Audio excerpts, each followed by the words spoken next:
All right, looks like we're live. You got your headphones? Let me know. Hopefully sound's coming out of both ears. We're back. We're here in the coach's office. We have no idea what we want to talk about today, but we want to talk about something because we figured we wanted to stay a little bit more consistent with it. And we have Sam here. Sam just got back from his trip to all around Europe, but he's from Italy, so. Hello, everyone. Him and you were with Alec and Riley and Danny. You guys kind of went all over the world. Yeah, we went south of Italy for like 10 days, explored there, and then went to my hometown. We stayed there for a few days, explored there, and then we met. In between, we also met with Alec and Riley in Rome. It was just a great time. We did a lot of stuff. So, super fun off-season stuff. Yeah, it looked fun if you guys follow them on Instagram. They all keep up with it pretty good. But you excited to be back? Yeah. After, it's a great time and super fun, but after about 3 to 4 weeks, I start missing, the routine and just the community here and just the daily grind, basically. So, yeah.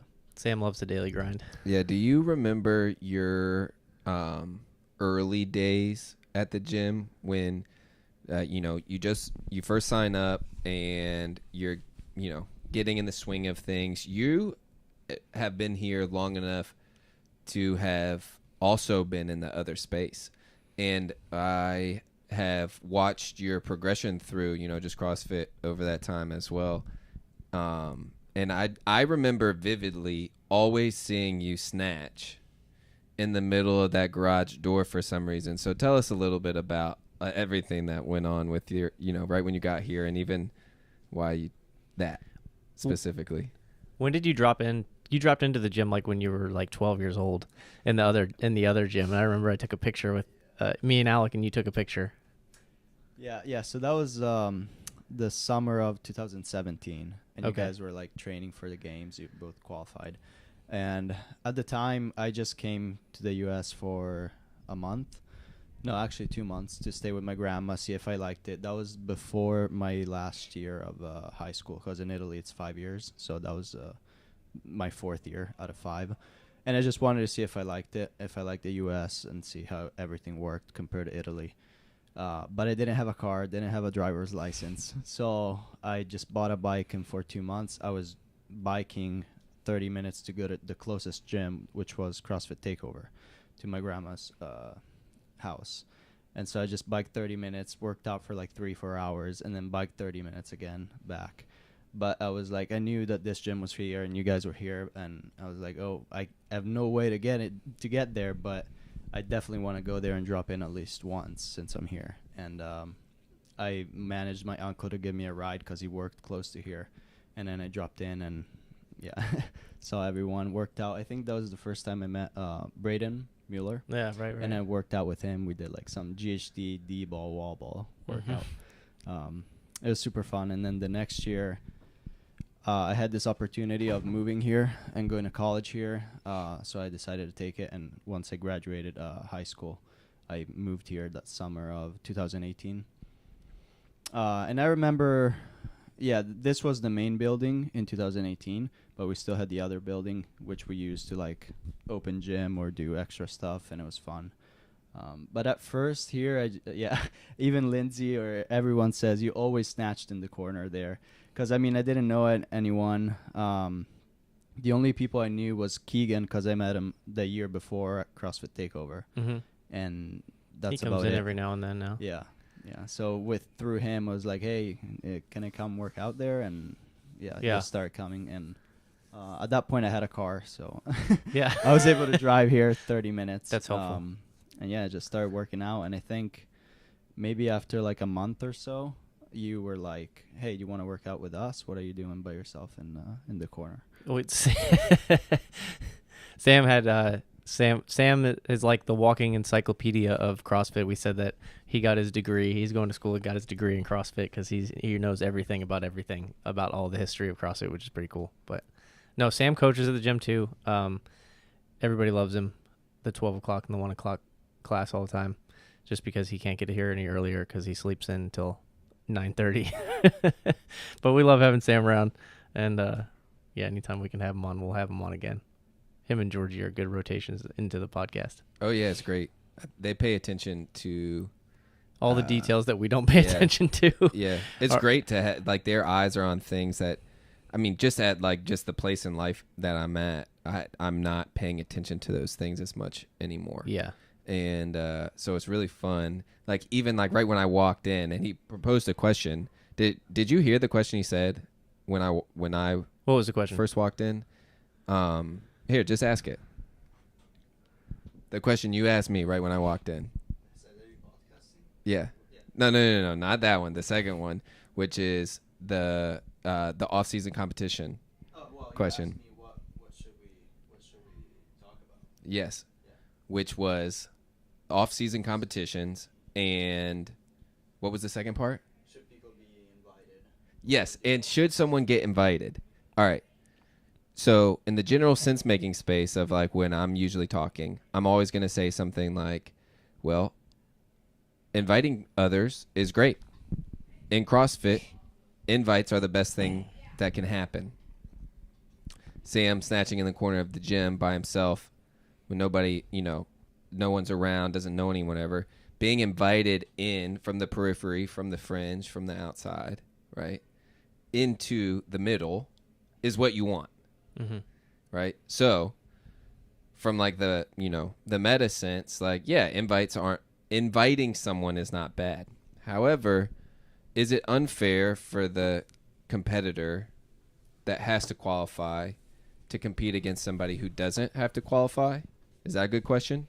That's a good question, I think. And it's like in the beginning, the sport, it's a sport's been still growing, and right now there's so many people that are competitive, and there's a lot of people that have been doing it for a long time that are kind of proven in the sport that it would be like that essentially you could say they're professionals, right? And maybe there's something that's necessary, that's needed, like those people that are deemed professional in some sense. Maybe you have a certain amount of games experience. You can be up for nomination to just be invited to certain competitions. Not that you would get the invite, but let's say you're high enough up on the list that you could receive your invite, so you don't constantly have to be going through qualifiers. Because if you really wanted to go to an off-season competition, you had the qualifiers. It's not easy. Like, it's not easy to do the qualifier, to get everything set up perfectly. It's very time consuming, and it's getting more and more like you have to be very picky with every little detail. You can get docked for all kinds of things, like not having the right camera angle. Like it's a whole ordeal to do a qualifier. Like, I know in the gym when we have qualifiers going on, it's the worst because people are trying to do them, and we have the floor for the classes, and we're like, look, the classes take precedent over what you're doing. So we have to manage the space really well, and it's really hard, especially if the qualifier is just all kinds of movements, right? So it would help, like, if you have some way of ranking, like Brian Friend might have a good way of like ranking all the athletes or something like that, because I know he's like super into that. Some people are just super into that stuff, right? And maybe they have a good way of ranking athletes, and then that way people can know who's the professional and who could potentially get invited to competitions. But then if you're up and coming, like if you're new, like you want to have to prove yourself. So you'd have to prove yourself for a few years before you can earn that seal of, hey, I might be getting invited to these competitions. So, yeah, maybe going forward, we need something like that because there's so many athletes, right? I just thought of something. Just to piggyback real quick, I just thought of this thing where you could have all of these off-season competitions where let's say you invited, I was thinking of like a Wadapalooza, invited like 5 elite teams. But that there is no elite division. It's just 5 elite teams, and then the top 5 qualifiers for the regular team competition get put in the elite competition. So it's like it's a prize to be in that top 5, and then you compete there knowing that you probably won't win, but you have the chance, like, any given Sunday type of thing, and then you have like the regular division. So maybe there's some incentive in that, and then the team I think is harder. Cool. I think we're more speaking about the individual side. Like you are speaking about the team's so hard. You don't think to it's pick 1-to-1? I don't know. The team seems like a celebrity type thing. Like all the team competitions just seem like celebrity competitions at this point. Yeah. For Wadapalooza, I think what they're doing this year, it's they're taking, I think, top 20 from individuals from the qualifier elite, and then when is the qualifier? Do you know? It started today. So, okay. Yeah, So- the competition's in what, like For- you know, yeah, 3-4 months. Yeah. Yeah, the competition is January, I think the 17th or something like that, or 12th. So the qualifiers start today for the individuals, and I'm not sure if they're also inviting. That isn't super clear. They also don't make this very clear in these competitions. They kind of have their free way of doing whatever they want, you know, inviting kind of whoever they want. But yeah, it's 20 individuals get through the qualifier that just started today, and it's 3 workouts until I think Monday, and then you have a break, kind of like the Open, and then next Thursday another 3 workouts come out. And so it's basically 6 workouts. That's brutal. Yeah. So it's and it's they're pretty always brutal. awful. Yeah. The 3 they've announced are pretty hard. So what do you? Oh, okay, I'm curious because I'll tell you what I think of this. But what do you think of the like training versus trying to qualify? Like it's so different. Like if you're just like, let's talk about just training for a CrossFit competition. It doesn't look like, hey, let me just do competition workouts every day. Or at least that's in my experience, it's not that. You know, it's not like a 1 mile runner is going to be like, hey, let me just go run a mile every day as fast as I can. And I'm going to get better at it. Like you're not going to get better at it. You're going to have to work on the skills, how to work on your running technique, how to work on your start, how to work on your stride, how to work on your finish. Like there's different workouts that you can do to strategically work on specific points in that event if you're training for that event. But like when you're training for a CrossFit competition, I'm not going to just you know, go all out and beat my face into the ground with 3 of the worst movements possible, you know, and just try to suffer through as much as I can, as much work as I can in the day, and then move on to the next day. Like every single workout that I write, I'm specifically working on one movement, maybe 2, but I'm working on like one specific thing, or I have one specific thing in mind when I'm doing the programming the workout or doing the workout. And that's the skill that I'm working on in that workout. Like it seems like if you're just always doing qualifiers, there's a point to them. Like it does like ramp you up to that next level intensity wise. So like you can get yourself to another level with the intensity, but it's not like if you did that all the time, you're risking injuring yourself almost all day, every day, right? Like training is different than training for these qualifiers, and when you have to do them all year, because now with the Wodapalooza one's going on at the same time as the Dubai one, right? So there's two going on at the same time, and you got to pick one, and you know, so it's a lot, and that's why I never competed too much in the off season when I did compete. Yeah, and I think more and more as it gets more competitive and more people try to qualify, each part of the season or each qualifier, it's going to become more of training for that qualifier just to make it. You're not even like training. You would think you would train for the competition, right? Like you were training, Yeah, you would train for for the the games. games, right? Mhm. Same thing. Always No, done, now you yeah. have to train for regionals. Mm-hmm. Now you have to train for the semifinals because you have to make sure that you move on Mm-hmm. and you qualify for the games, and then you start training for the games. Mm-hmm. Like unfortunately, I don't personally don't love that, but the reality is that it seems more and more like it's getting. So how many I would say for me, I could only do probably 2 competitions outside of the CrossFit Games. I'd say one competition outside of the CrossFit Games, maybe 2 throughout the year if I'm feeling good. I don't want to do any more than that. Like I used to just do the CrossFit Games. Like I didn't do any other competitions in the off season. But like now, your perspective, how many competitions do you think you could do or a games athlete should do in the off season?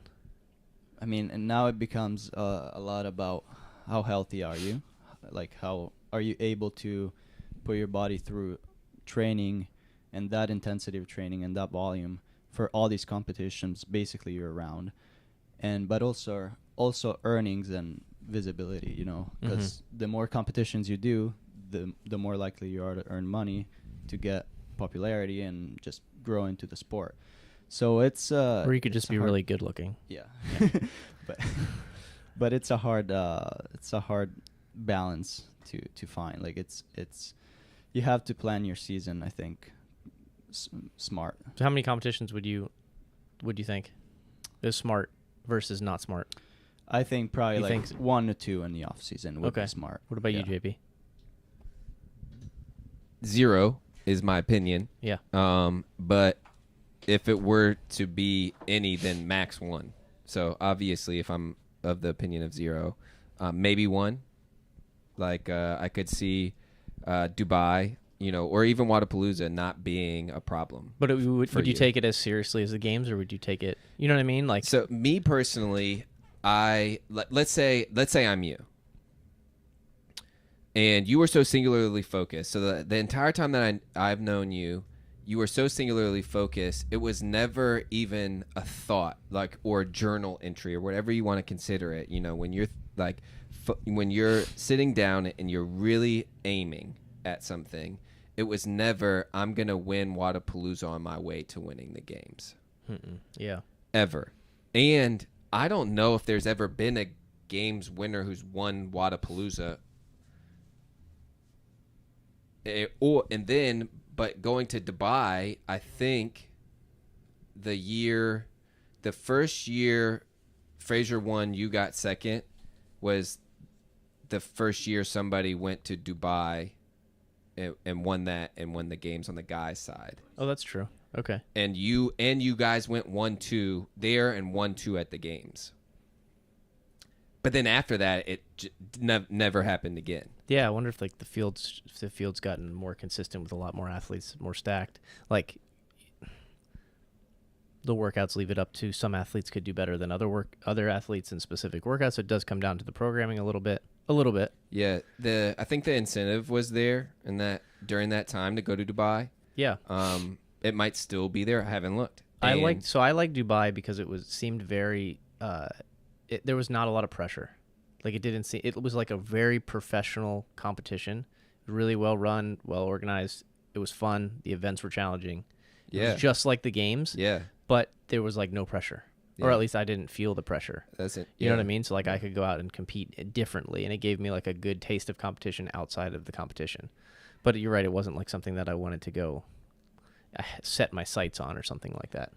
Yeah, because the games was always it for me. Like I trained for the games year round. Right. Like I didn't train for the Open. I didn't train for the regionals. I trained for the games. Every now and then I throw in workouts for the Open, throw in workouts for the regionals. But like the regionals and the games used to be very similar. For the most part, like if you're good at the games, if you're good at the regionals, you're pretty good at the games. Yeah. Yeah. So, I always really trained for the games, and I think that was why I did so well in the years that I did do well. Because that's what I trained for year round, all year. Yeah. The psychology. I don't know who else does that. Does what? Just trains for the game specifically. I'm not sure. I don't know. Because I don't know. I had no insight into other people's programming. What's your first take on that, Sam? I feel like now, it depends from athlete to athlete, but now it seems like people are dividing their season more. Like they're maybe taking the off season to do more accessory or bodybuilding work or strength work or whatever they need to work. Right? Yeah. But all all in the yeah, but they don't. It doesn't seem like they're training for the games throughout like you used to do. It seems like they're taking it. I don't know if it's smarter or not, but they seem to be focusing on each step more and maybe giving. I heard Justin Medeiros said that he says he doesn't have pressure for Rogue. I don't know if it's true or not, but his goal, he said, it's always to be ready at the games. Okay, so he's not getting ready for Rogue. He said he needs to be ready for the games when that comes. But it's just a hard season to plan out, And I don't even know. I wonder if there's going to be someone that does all three major off-season competitions. Like, is there going to be an athlete that does Rogue, then they do Dubai, and then they do Wadapalooza? Yeah, that's just mind-blowing to me. For all the people that used to just do a ton of competitions, I never got it. I don't know. Maybe it was just me as an athlete. Like I couldn't physically handle that much during the year. Like I had to really just focus on the games. Like that was where I wanted to do well. No, I think that if you're going to do well at the games, that would have to be your focus. It only makes sense if Justin's won 2 years in a row and he's saying that right now. That is sort of the litmus test, I think. Almost to your question where it was like, hey, I did this for forever and I had one target that I was aiming at. and some things fell in there. Some competitions might have fallen in there, a team competition, whatever it is, the mustard seed, charity, 3 workouts on a Saturday thing, in Tennessee, whatever it is, right? The Hawaiian, trail run but it was never, set out to win, like that was never the aim. That was, just ancillary. To draw on something else, I just saw like 3 or 4 weeks ago on Instagram a clip of LeBron playing in the Drew League, which is sort of like this sort of exhibition type space for professional basketball. And lots of guys go and play, but he hadn't played in 10 years. So there's something very real to him about going out into that space that he was avoiding, that he wasn't going to do.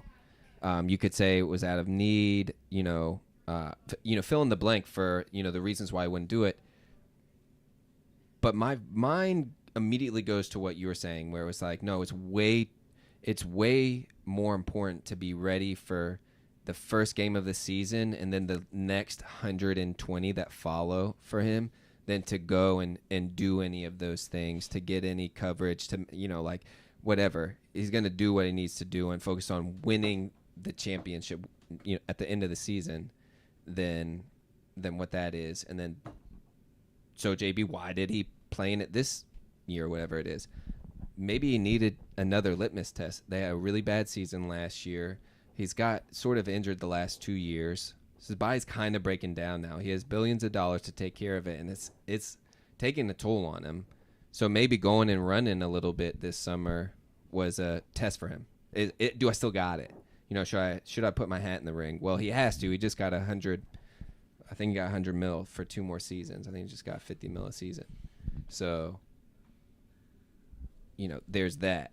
But there's not a lot like of what you're describing in other sports, I don't think. Going out and doing these hard competitions, throughout the year, like, because CrossFit's already different. Like the competition for CrossFit, the CrossFit Games is harder than any other event. I don't know of another event that's harder than it, and I'm sure you can call me biased or whatever, but I don't think there's anything more difficult than the CrossFit Games.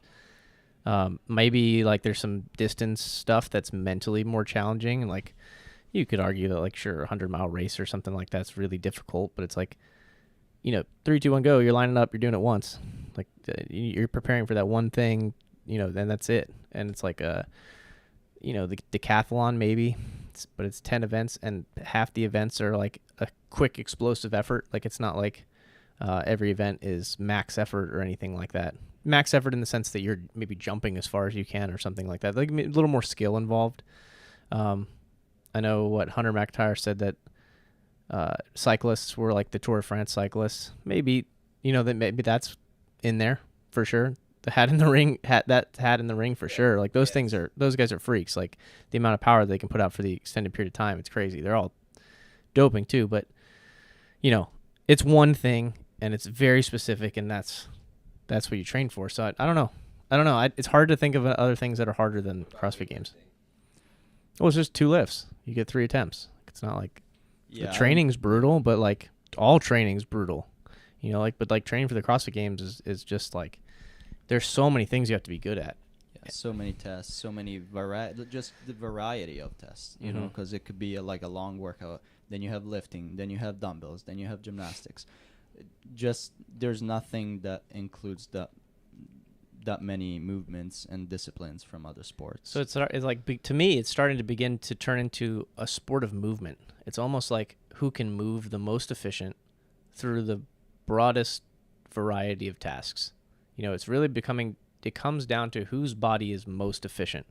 It's like, I'm imagining a car with the wheels slightly out of alignment, right? The car's fine at 10 miles an hour. It's okay at 20 or 30. But then I get it up to 50, 60, 70, 100 miles an hour. You can notice there's a wobble. Things start getting hot.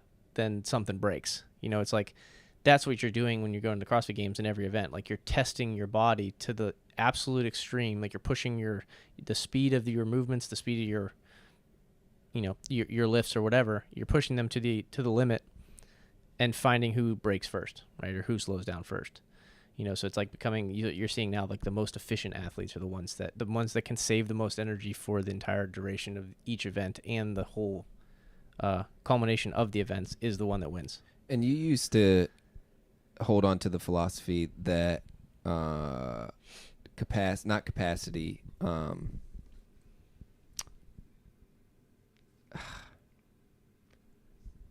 the amount of training, volume. Mm-hmm. Sorry, volume was the key, and but it wasn't that has changed now to efficiency, and from volume. No. So I did the volume. Okay. I did the volume to learn to be efficient. So like that was the key. Why do people train volume? Like why should CrossFitters go out and do 5 workouts a day? Like the only reason you do 5 workouts a day is to teach your body to be as efficient as possible. You're trying to like train it to be a machine, be as efficient as you can through the broadest amount of movement. So you have to test yourself in all of these different domains. The point isn't just to kill yourself for 5 workouts a day. The point is to have 5 different tests that are testing your abilities in different capacities, right? Different energy systems, different skills, different mobility movement patterns, different whatever, movement patterns. Hinging, squatting, pulling, pressing, running, jumping, throwing, all of those things, right? So the idea is to have them combined in a way that you can do all of them in like a 3-day period or a 4-day period, but not overdo any one of them, so that you're getting the maximum amount, like you're getting every little last ounce of training into your training as you could. Like, does that make sense? So like I'm trying to pick the things that give you the most bang for your buck and do them repeatedly for a high volume workout, but maybe not a super high intensity workout, but it teaches you to be efficient. So then when you have to go crank up the intensity, you can stay efficient through that workout. Right. Does that make sense? Like, yes. My training, I feel like, is different. Is just a little different. And then your body also adapts to the amount of volume. So when you go in competition and you find the same amount of volume or even less, at least you're prepared. Exactly. And you have more experience by the amount of reps. Just like 10,000 hours, right? Like you just put 10,000 hours of repetition and practice and working, and you'll be better. You'll be more efficient and more adapted to that volume and stimulus. Right. But if you put 10,000 hours of the craziest high intensity training, you're just going to beat yourself up. Like there has to be purposefulness behind it. Like there has to be purpose behind it, an intention, like with developing certain skills. Yeah, I agree. That's why programming is so important. And now like everybody is programming. There's workouts everywhere, but you have to look at the purpose and why that workout is written that way. What's the focus for that workout? And that's why when the tests change, that's why I have such a problem with it. It's because when you change the test to just work capacity, just pure work capacity, like you're changing the whole test. You're changing the whole idea of how you should train for that test, and you're gonna get a whole different field of athletes. So is it advantageous for everyone doing these ancillary competitions to invite athletes to say, hey, like we want you here? Like obviously, like the top 10 at the games this year, male, female, are obviously going to qualify, let's say, and I think that's true 99 out of 100 times. Yeah, because the games should be the gold standard. Like right. You go to the games, you compete, you finish in the top 10, gold standard for the year. Like the invitation, to the top 10 to Rogue, it is an invitational, so you can't even qualify to go to Rogue, right? This year they took 5 men, 5 women. Oh, see, that does a little bit of what I was saying earlier. That's hilarious with the Wadapalooza thing, but so they're inviting people. They're taking 5 in. That's a really cool idea. I think the more that we talk, the more I'm falling into the opinion of if you care about winning the CrossFit Games, which is a very, very singularly focused goal, you wouldn't. I don't know if you would do that, and if you weren't invited. Like I don't know if you would do the qualifier. I don't think that would be smart. I don't think that would be smart. I think if you're invited to go, I think that would be fine. Mm-hmm. And, and your goal would be to win, but it wouldn't be, that's not a problem. if you don't necessarily.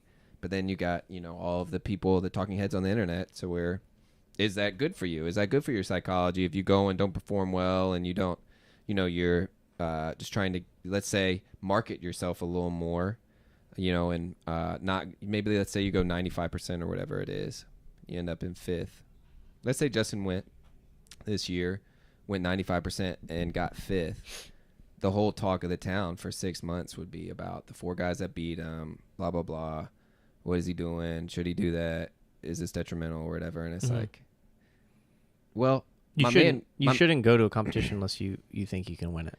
Okay. You shouldn't compete unless you think you can win the competition. Should you compete if that's not your goal to win though? Like that, right? Like you can change your goal and you can go compete if you just want to have fun. Like, but that's your stated objective. Right. Yeah. But you would never do that. You would never go to a competition to not win. I don't know. Like, that's what I'm going to these competitions for. If I go to compete, that's always what I had gone to. That's why I didn't do any off-season competitions. I didn't care enough about them, right? To do them, to dedicate my effort and time towards it. Because I was always so wrecked after the games or any competition. Like, it wasn't worth it to me. Yeah. So the games was really what I was focusing on. If I spent the 2 weeks leading up to a competition tapering or prepping for it, and then another week or two after recovering, it's like that's a month and a half that I feel like I could have been working on my weaknesses and things that I could have gotten better for the games next year. I don't understand how anybody does it. Just to put in like a little bit I of wouldn't, my actual opinion. I wouldn't do it. The workout on Monday, like I saw it and I went, dang it, Ben. I'm going to hurt for the whole week. And I can't not do it, 1. And then 2, I have 4 days of this is going to cost me every day. It's going to cost me Tuesday. It's going to cost me Wednesday. It's going to cost me Thursday and Friday this week from Monday's workout, which was running and thrusters. That's it. But I knew what I was going to do. And then yesterday, lo and behold, there it was, reared its ugly face. And it's like, if I'm the best of the best, I don't know. I don't think I do it, but I'm glad these competitions exist. I like watching them, Well, and the other thing too is like if you're trying to make a living, the competition's offering a prize money now. Like it's no joke. You know what I mean? Yeah, that's a big deal. Yeah, I mean it depends on the competition, but these Rogue, Rogue's Dubai, like the games. Rogue Dubai's is almost close to the games. Dubai is really good, and Wadapalooza it's also really good. So these 3 major off-season competitions, if you place, I would probably say in the top 5. Maybe even top 10, you can make a living off of it, but you have to place top 10. You also have to. So I think what we're talking about also is like there's a risk in not doing the other off-season competitions and just training for the games.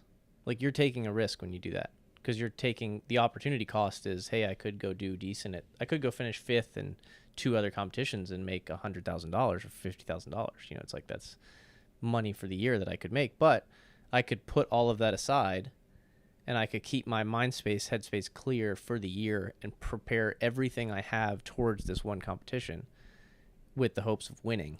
Yeah, you know what I mean? Like, argue though, but what if something goes wrong at the games? For sure. At least you have the other competition to earn money. That's why it's risky. It is risky, yes. So that's the way I am. Is I like to put all my eggs in one basket kind of thing. Because it's like I don't want to leave anything on the table. So I didn't like doing off-season competitions for those reasons.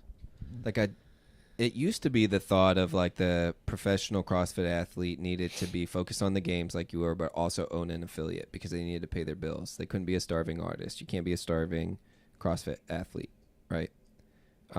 These off-season competitions could be a way to do that and not own a gym though. To just be and I mean, now a part of a gym training and then you go and do these competitions and that's the way, that's why you're going to supplement the dream of yours of being a games athlete and making money and doing this in that way. I do like it for that reason because running a business is really hard.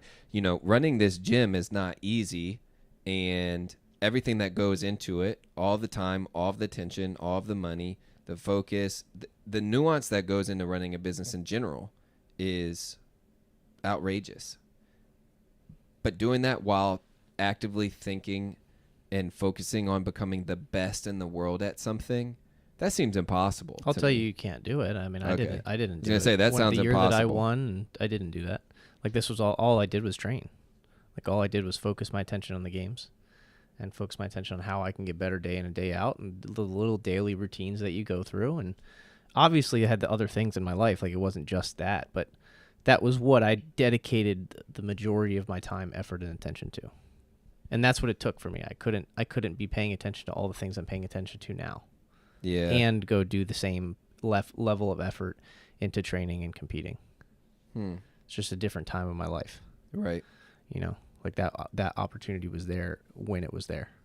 Do you think that like bleeds its way into other scenarios? Like, do you think that's true of all greatness in whatever domain it's found in? Yeah, they're obsessed with it, for sure.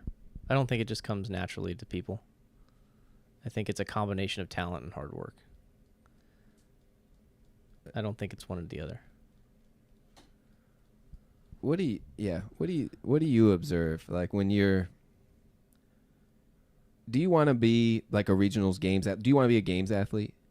Would you like to go to the games at some point? Like, and I mean, like answer, I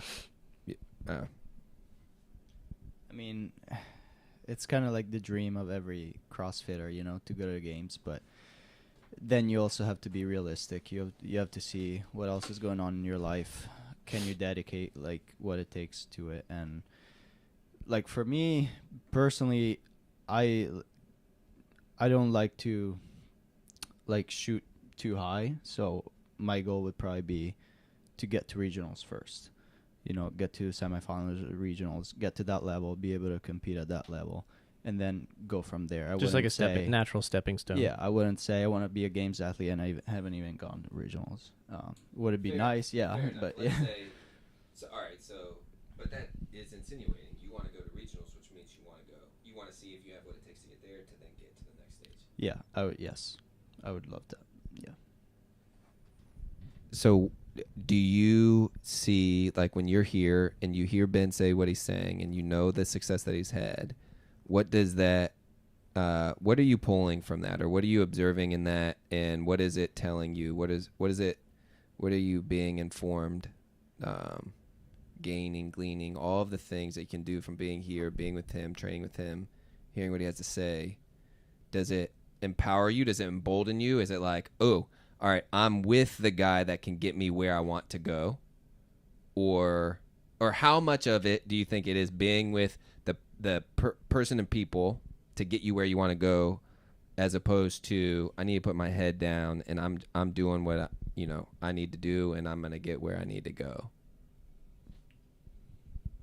It's definitely like a huge advantage to be at a gym where you have someone that's as successful as Ben, and the knowledge that you give, the programming, but just the environment of this is what it takes, this is the level of commitment that you have to have, and then from there, I mean, you also have to be, I think, motivated, like by yourself, like crazy. Yeah, you have to. Absolutely. Yeah, you have to have something in your mind that says it doesn't matter. Like I'm gonna work out and do whatever it takes. But you also have to sacrifice a lot. That's one of the hardest things you have to. What really is your current sacrifice? Like, what are you having to give up right now? Probably, just more at this age. Usually, it's like going out with friends, like doing all those like things that I've never been into. So it's a sacrifice, but not that hard of a sacrifice because I never like to go out and party and drink or whatever. And I'm in college, I'm almost done, but I didn't have the college career that I guess the typical college student has, which is like go on campus and have fun and party. That's because I didn't want to put myself in that position because I never was interested in it. So I already knew, no, I'd rather. Was it you weren't interested in it, or was it that you didn't find it helpful? Like you didn't find it useful? Because that's also because this was my reason. Same thing as you. Like I went to college. Like I lived on campus, and for a couple friends and I lived in a house. But like I trained and competed in the CrossFit Games for 4 years. I went to college, and it's like I didn't do I didn't want to do any of that because it wasn't helpful for anything that I wanted to do in my life.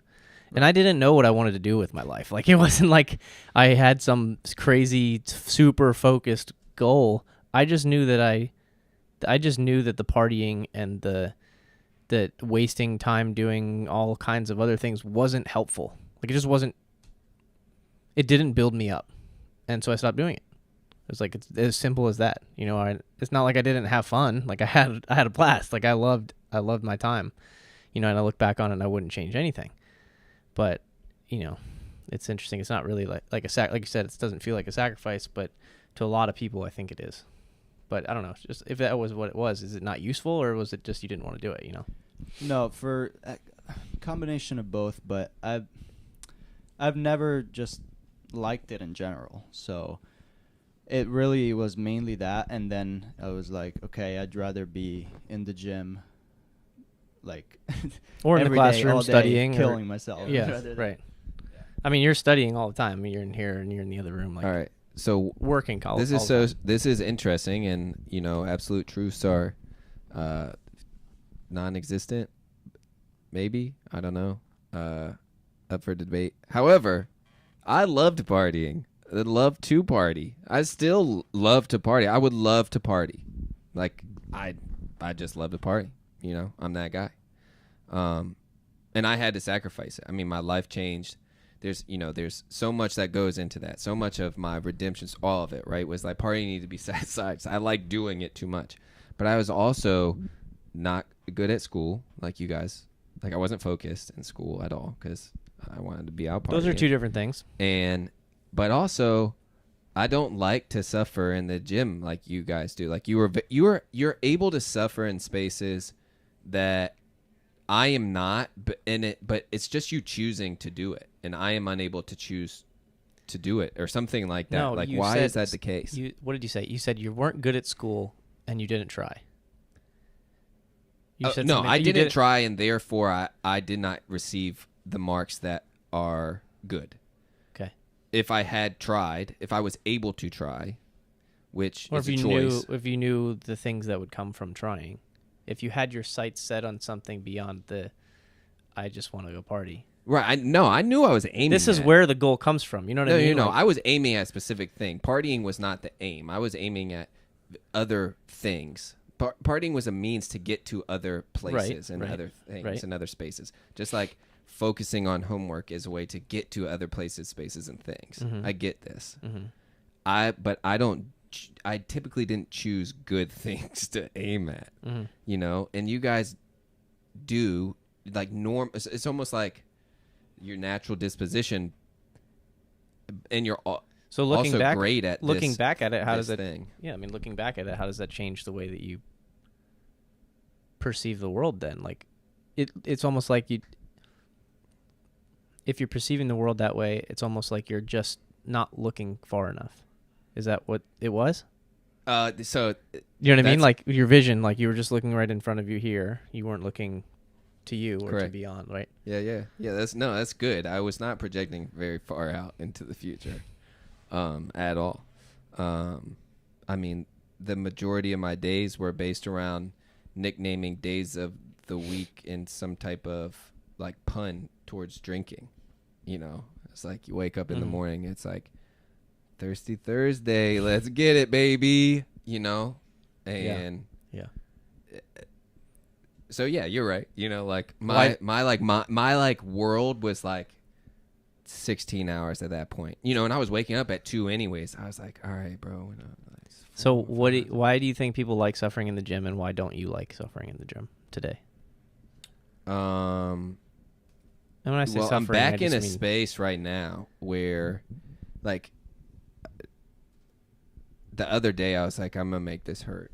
Like I chose, or let me put it this way: I know that if I am going to suffer in the gym, it is an actual choice. So I will either go to that place or not go to that place. And usually when you, like, typically started off, CrossFit took you to that place no matter what. Like, it was the thing that was like, what just happened to me? I was not ready for that. And then because of like the combination of movements and the idea that you could do it quickly, right, or the fact that you were racing. You were just you were unable to determine what it was going to cost you, something like that. I don't know. Mm-hmm. Like that row burpee muscle up workout the other day. Mm-hmm. I looked at it. I said, I'm gonna make this hurt and I'm gonna finish, instead of saying, I'll let it turn into an AMRAP and I'll be okay with my mediocre fitness. Well, that's why I love workouts like that. It was an EMOM like every 2 minutes. It was an every 2 minute workout, or sorry, every 3 minute workout, and you had to finish the 3 movements before you could rest. Correct. So that's like the way that the workout's structured is to try to get you to push And yourself I so that even you got the knew- rest. I even knew exactly. I knew exactly how long I needed to row. I knew exactly how long I needed to do the burpees, and exactly how long the muscle ups were going to take in order to finish the 7 rounds. And I started there from the beginning. Like I didn't Yeah. get faster. I didn't get slower. I knew. That's the called being exact- efficient. Yeah, I That's knew what the I would say, exact right, efficiency to right. finish it. And the goal was just finishing. It wasn't for time. But I'm curious what that workout would be like. If Well, it the was goal just for was time. to finish it, but the goal was also to be as efficient as possible through it. So Yeah. to almost to suffer the least amount and Yeah. go the fastest. You're right. And there's some other guys in the class that had more rest than I did. They were able, and they finished. Mm-hmm. So at that point, it's easy to be like, okay, well, if this was for time, you would finish about 2 minutes before I would. Yes, my favorite way to do those workouts. So the workout was 10 rounds. You do a new round every 3 minutes, 15 calories on the rower, 10 burpees over the rower, 5 ring muscle ups every 3 minutes for 10 rounds. So we did 8 rounds. And then on the call of go on the 9th round, on minute 24, it was the last 2 rounds for time. So you change the workout just a touch at the very end, and you get the pacing of the 26 or 24 minutes of learning how to pace and be efficient, and then the last 4 minutes all out effort. Yeah. So like those are my favorite ways to do EMOMs like that, and that's the way that I got like the taste of both. So that was a little training secret tip there of mine. That's all. I've always done that, and I've always gained a lot of benefit from that. Yeah, it teaches you to stay consistent throughout each round, and you want to ideally keep the same split from round 1 to round 10 or whatever round. But that's why you see so many good athletes doing those workouts. Yep. It's like there's a reason for it. It's not just they don't like just doing these long grindier workouts or whatever. Like they're doing them for a purpose. There's a reason behind it, and it's to be as efficient as you can at the fastest pace possible. Like if I'm going to run a mile for time, like I know my pace is going to be a 120 per lap, right? Like I'm going to train at a 115 per lap and try to push my pace down so that when I go into the mile, I can run it at a 118 and beat my PR. Mm-hmm. You know, like so I'm working on my paces. That's what they're always doing. They're always working on specific objectives in each workout. It's not just go as hard as you can, like 3, 2, 1, go as hard as you can. That's not ever what I'm thinking about. I mean, right. There's some times where you have to think about that, but I don't like those workouts. Also recovering, I think in workouts like that, where it teaches you to recover, it teaches your body to recover. Exactly. And be ready for the next round. And if you're not able to pace and be efficient, you're not going to be able to recover in the next round. You're going to fall off and be slower. So yeah, I agree. I love those workouts. They're really good training tools when it comes to that. Yeah, teaching yourself how to recover was another big part of that, which I think is super important because it's if you're in a workout like Murph, it's like you're going to take a break, but it's who can take the least amount of breaks in the least amount of time and still get through the movements with the right range of motion and everything.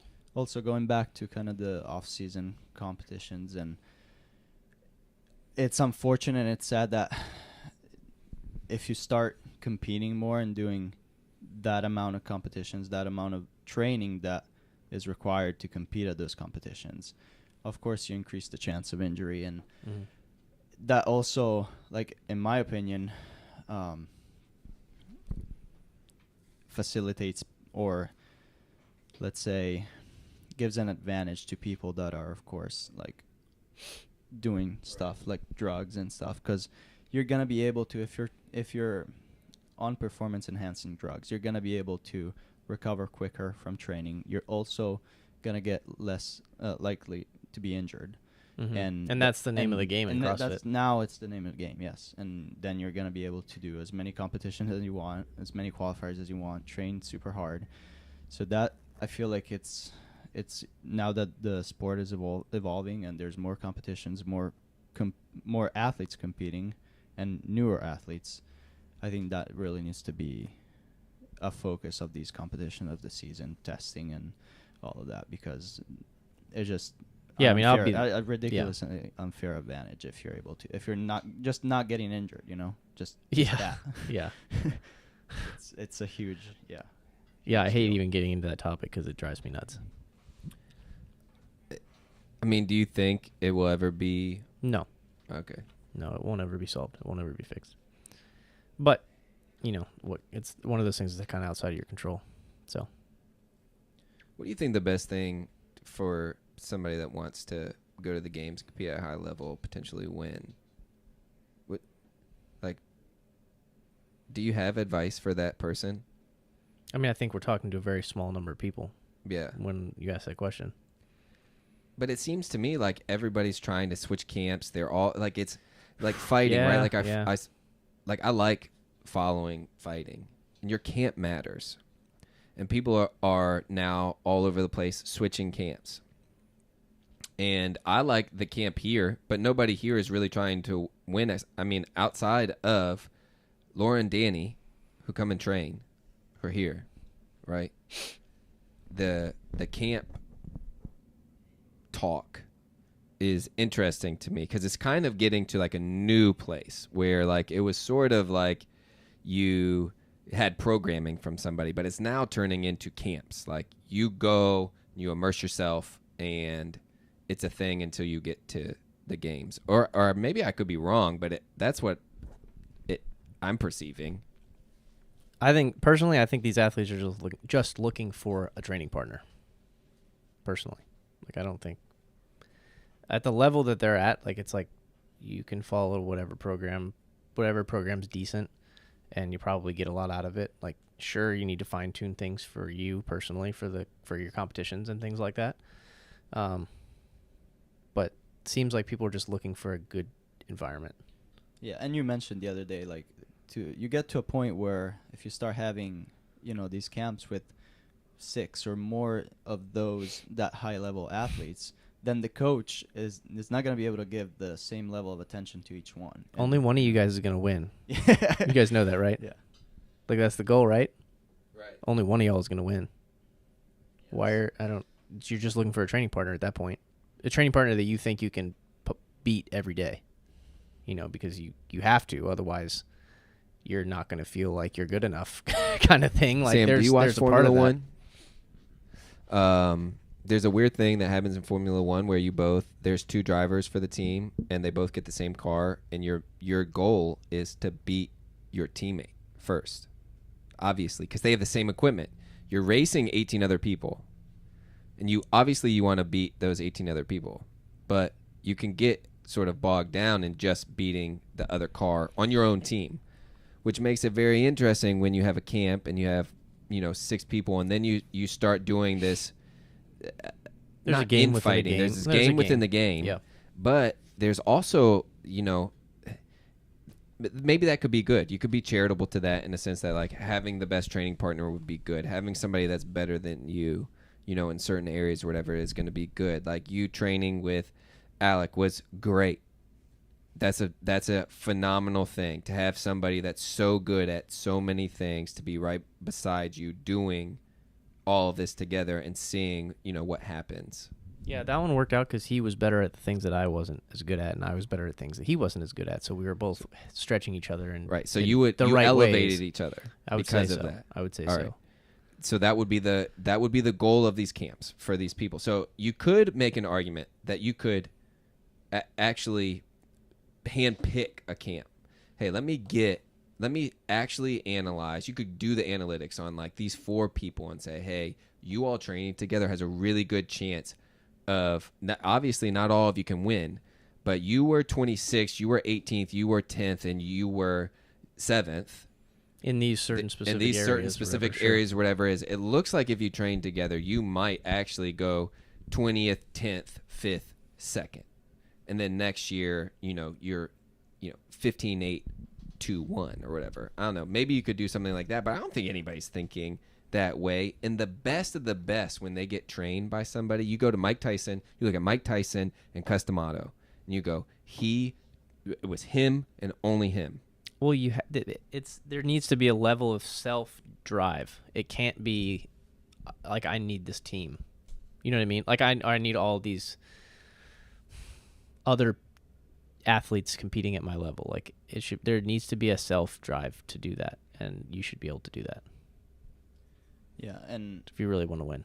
And you see, like, it seems like the best combination is either when you have a training partner that, like, has strengths and weaknesses that are opposite to yours, so you compensate each other, but also important to have, like, a female if you're a male training partner, or vice versa, because you're competing against each other, but you're not really competing against each other in the same division. Seemed to work really well. That seemed really good.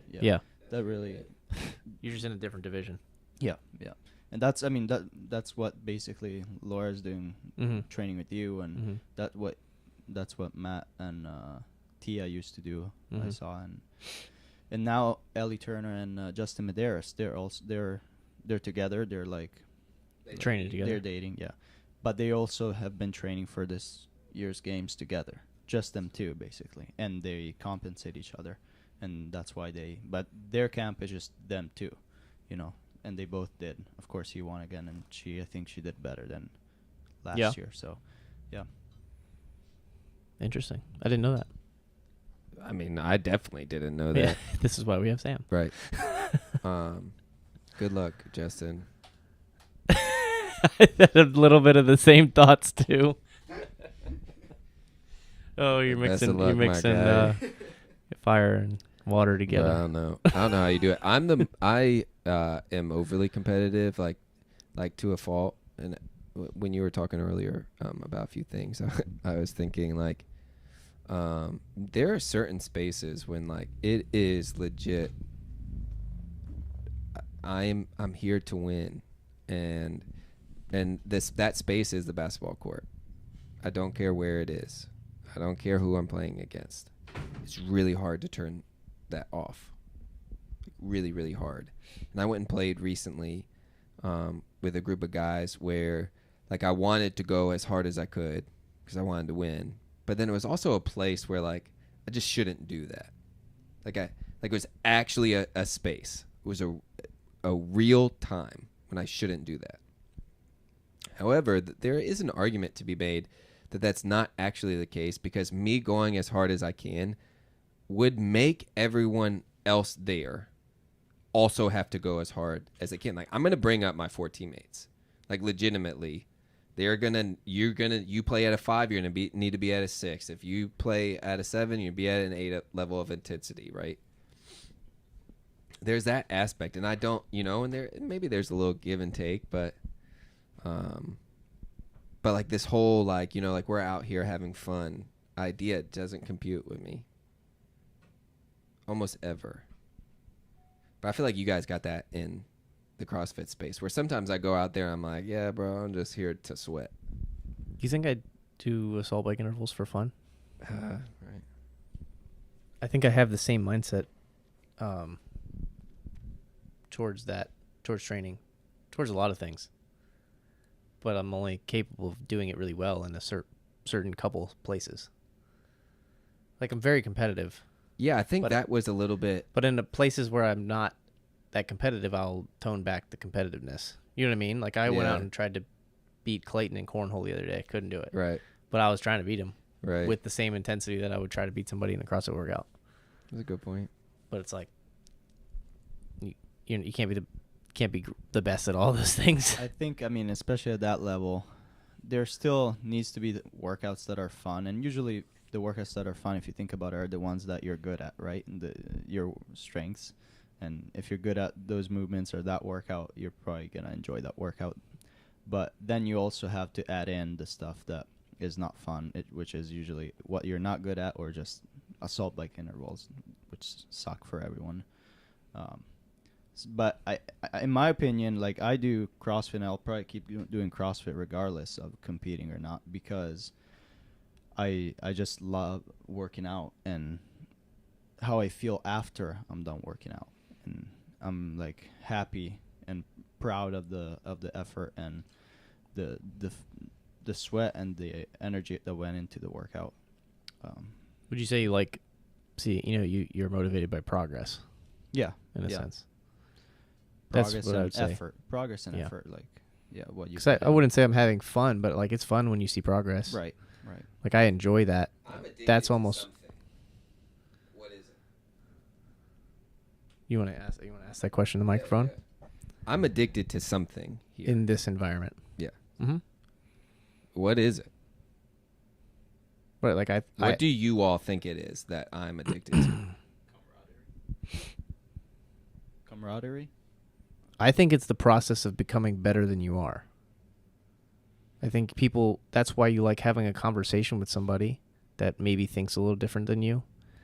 Is like, there's the same thing. Like when you're having a good conversation and you leave and you're like, wow, time flew by really quick. I found that very meaningful. Not like a gossipy conversation, but like a good conversation.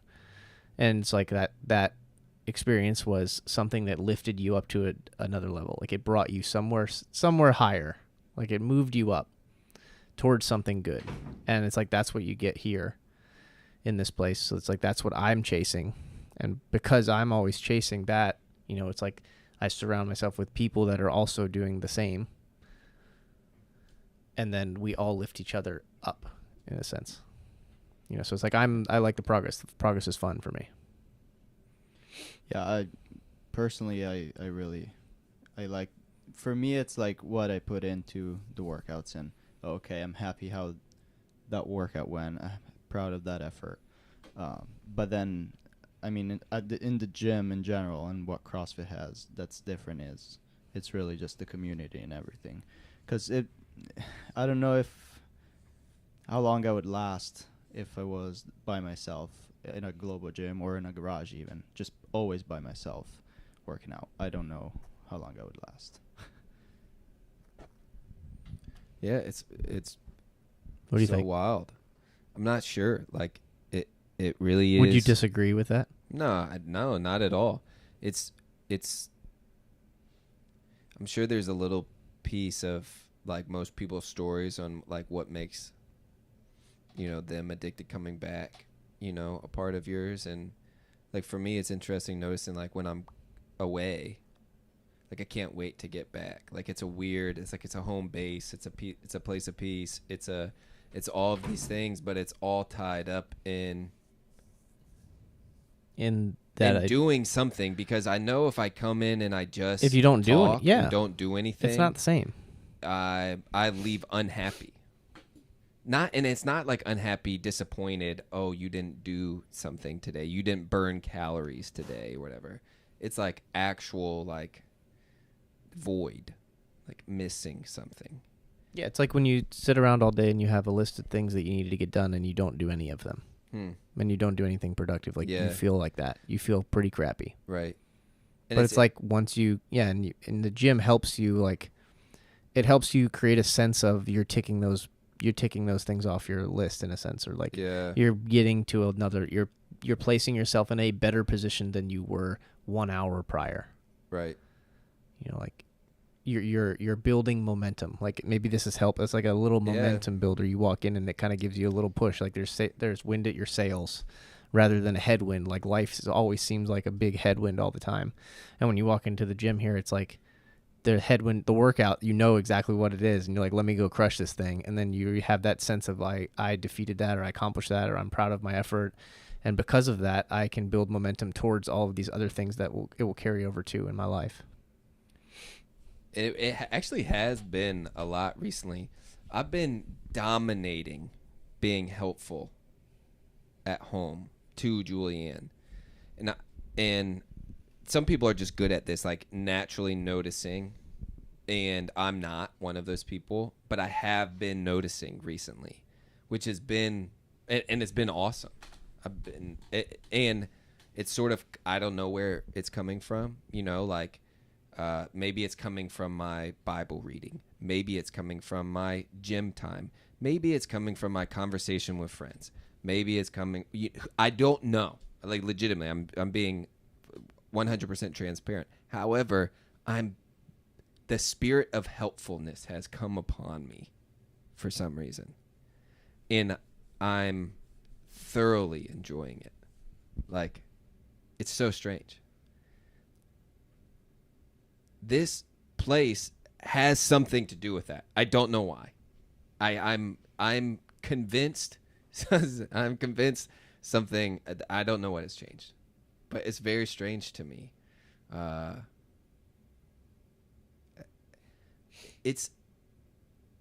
think it escapes people how much this place helps across all domains. Yeah, I mean, there's a lot of people that don't even know what it is. Or that it exists, or that it's there. You know, like there's spaces like that this is one of those spaces. She was gone for a week, and I had to do it all by myself. So maybe now that she's back, and I don't have to do it all by myself, and she's like, oh, I'll take care of this. I'm like, no, let me help, because we can get this done twice as fast now that you're home and get to whatever we want, easier. Is that the same? Do you feel like that's the same for like partner workouts? Like are partner workouts something in your mind that make you better as Partner an workouts individual? are the best. I do them all the time. They're the best. I seriously, Like you could just do partner workouts and still compete at the games. I've never thought about this. Never come across my mind. It's never. They're the clicked. best. Yeah. Huh. Time goes a little faster. You push yourself a little harder. Huh. You both leave pretty exhausted. More so if you program it right, you can do more work in a shorter period of time, or in a longer period of time. Like a long duration workout. Yeah, they're good. So, Build camaraderie, teamwork, all that stuff. It's all so helpful. do you think? So, would you want a camp here? Would you want more athletes to want to come and train, What are you talking about? We have win? a camp. or would you want? I have what I need, and we have a great camp. And it's not even Right. what I need. I really like what we have. Yeah. And I don't like reach out to people to try to bring them in, but like if I see Sam snatching in the corner by himself, I'll Right. invite him in. Right. That's right. kind of all I did man. that's all I did with Laura. Right. Like it was just an invitation. Yeah. Like, but if you don't reach out and invite, then yeah. But I like to invite people anytime I can. Like I've always done it. I did it at the Globo Gym back in college. I would love that. Right. Those are my favorite workouts. Be like, someone would come up and start a conversation. It was never me that started the conversation. Someone would come up and start a conversation, and I'd be like, yeah, you want to do this workout with me? It's gonna be real quick, and I'll like kind of like coax them into it. Like be like, it's just 3 rounds of 10 and 10, and it's like you can go as fast as you can though, and see who can go faster, and we'll like. I didn't know that. Man. Oh, yeah. You lured them in. Oh, all the time. Half the time they wouldn't even they wouldn't finish. But then the occasional person that would finish, they would be like, "Oh, I want to do that again." Yeah. And then What is they would this? be yeah, and then I would have an occasional 2 or 3 people that I would train with on a regular basis, or like someone I'd work out in the morning with, and then someone I'd work out in the afternoon with. And that was like the beginning of a gym. Yeah. Like that was kind of what we do here. It's the same thing. But you just kind of draw it to you the people that you attract, like. So you're saying you wouldn't like to like expand to the point where you have so many athletes, or like you would prefer to stay like have a closer and smaller camp in general. I mean, personally, that's all I'd really know. So I think yes, but I'd be more than happy to have other people come train with us. Like other people have come train with us, and I love it. Like it's great. And if they want to stick around, awesome, even better. Like it's not like I'm pushing anybody away or pulling anybody in. I don't want to force anybody anywhere. Like if Laura wanted to leave, that's fine. Like I'm here to try to help her, and I'm here to try to help you. I'm here to try to help you. Like, and I get that if you think you can find something else somewhere else, then that's fine with me. Like I'm not like offended or anything by it. Right. Which that's like my natural worldview. Like leave me alone. Like let me decide.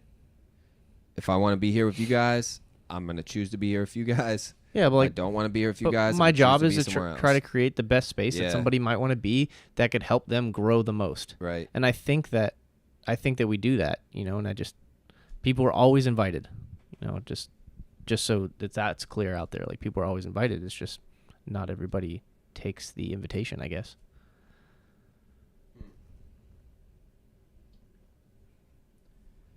Yeah, it'll be interesting because after every year, right, you can kind of look back and analyze and assess and say, oh, this camp did better. Oh, this camp did worse than last year, Mhm, or mhm. what changed compared to the previous year, and that'll be interesting to see going into next year. Yeah. But Yeah, I love the way that it is. I don't really have anything I'd like to change, you know. Like, Laura's going to win the games. It's just a matter of time. Right. You know, like, I want to help her in any way that I can. Right. That's what I think. So, Yeah. That's all I got. yeah, it's fun. yep, thanks guys. Thanks. For having me. Yeah, thanks for being on, Sam. Sam, what's the coolest part about being Italian?